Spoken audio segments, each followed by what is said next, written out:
Parlons peu, donc parlons vrai. Et si vous avez du mal avec le réel, si vous êtes trop fragile, on va tous mourir, je vous invite à partir. Ici, c'est pour les hommes, les adultes. On y va. On est ensemble.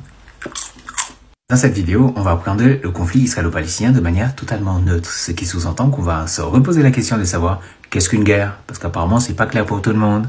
Ensuite, on va même se poser la question de savoir qu'est-ce que le sionisme. Apparemment, c'est pas clair non plus pour tout le monde.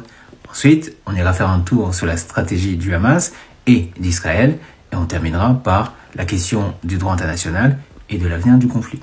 T'es prêt? Primo, qu'est-ce qu'une guerre? En fait, la guerre c'est très simple. Soit c'est pour élargir son territoire, soit c'est pour piller le voisin. C'est ça une guerre.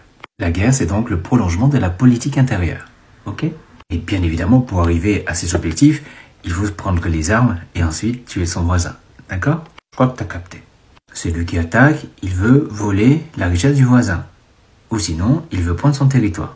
Celui qui se défend, si c'est lui qui gagne, c'est lui qui pille ta richesse et c'est lui qui prend. T'as capté. Secondo, qu'est-ce que le sionisme? Le sionisme, c'est le désir, pour les juifs, d'avoir une terre. Vu que le sionisme s'est réalisé, donc le sionisme est mort, puisque Israël est né. Le sionisme, c'est l'idéal, Israël, c'est la réalisation de cet idéal. T'as capté? Donc, si les sionistes, ils sont déjà morts, les sionistes. Maintenant, c'est des Israéliens.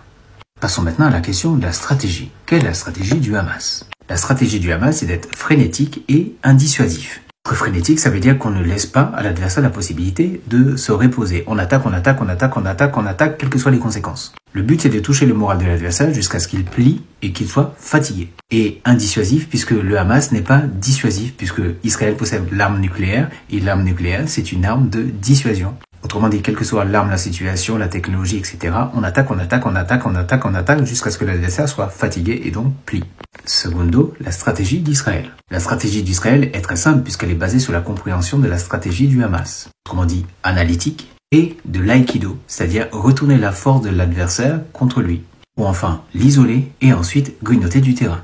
Ce qui signifie que plus le Hamas va attaquer Israël, plus Israël va donc riposter et en ripostant, elle va donc l'attaquer pour l'isoler et ensuite grignoter du terrain.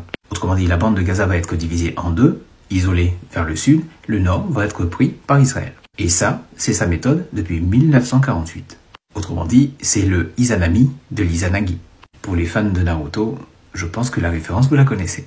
C'est un peu la même stratégie que Poutine pratique sur l'Ukraine. Je te préviens que si tu commences à être aussi là moi, qu'est-ce que je veux faire en 2014? Je vais prendre la Crimée. Et si tu persistes dans ce mouvement rectiligne uniforme, eh ben je veux prendre l'Est de l'Ukraine.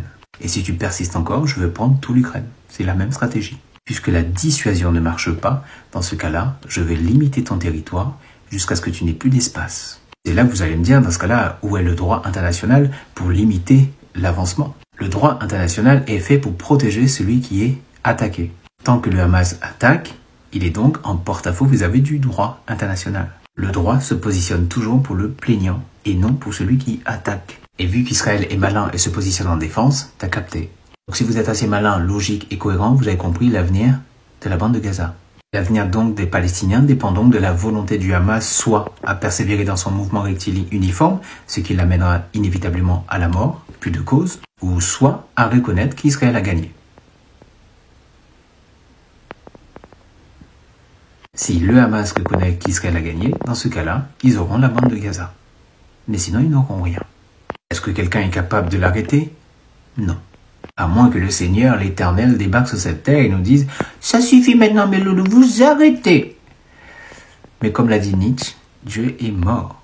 Donc, pour terminer cette analyse, ce que je constate, c'est que le Hamas n'est pas prêt de s'arrêter, donc il finira par détruire la cause du fait de sa frénésie.